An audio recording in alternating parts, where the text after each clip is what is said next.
Hezekiah became king of Judah at a time when the nation had almost lost its way. Idols were everywhere, the temple lay in disrepair, and the people had grown distant from God.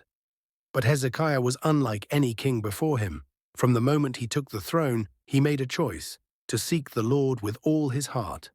He reopened the temple doors, repaired the sacred places, and called the people back to worship.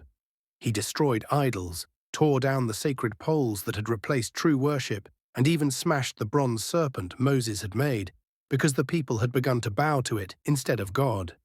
Scripture tells us that Hezekiah trusted the Lord completely, and God was with him.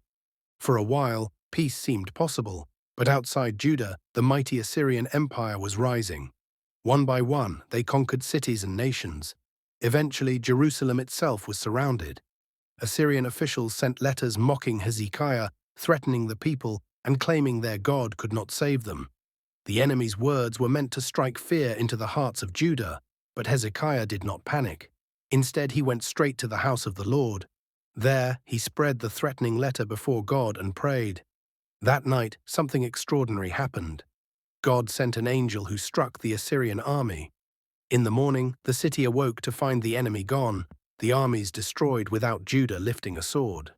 The people marveled. Jerusalem had been saved, not by human strength, but by divine power.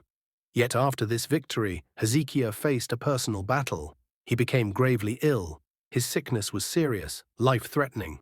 Nothing could be done to heal him. He was at death's door.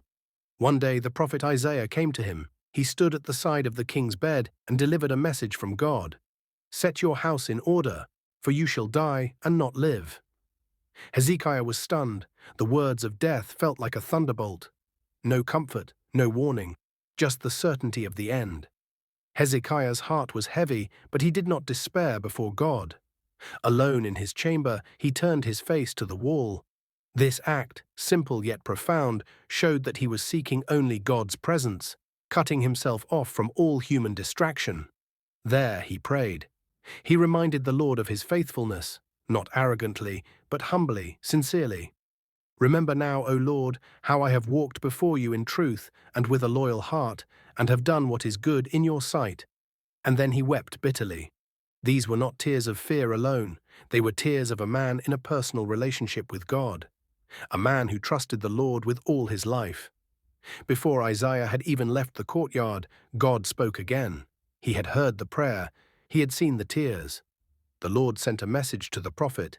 "I have heard your prayer. I have seen your tears. I will heal you. I will add 15 years to your life, and I will deliver this city from the king of Assyria." Hezekiah asked for a sign, something to confirm God's promise.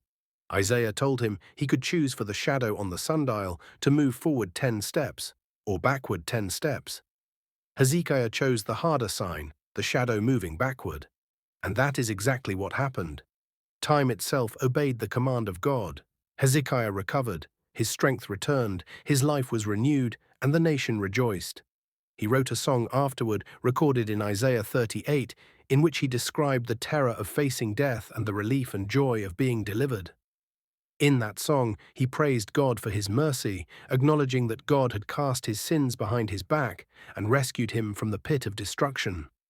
Yet Scripture does not shy away from truth. During those additional 15 years, envoys from Babylon came to visit Hezekiah. In his pride, he showed them all the treasures of his kingdom, the silver, gold, weapons, and even the wealth of the temple.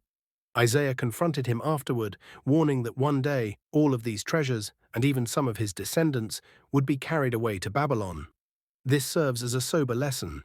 Even the gift of extended life requires humility. God's mercy is not a license for pride, it is a chance for greater faithfulness and stewardship. Eventually, Hezekiah passed from this world. He was buried with honor, remembered as a king who trusted God and led a nation back to him. His story remains as a reminder. God sees sincere prayer, notices tears of the heart, and holds even time itself in his hands.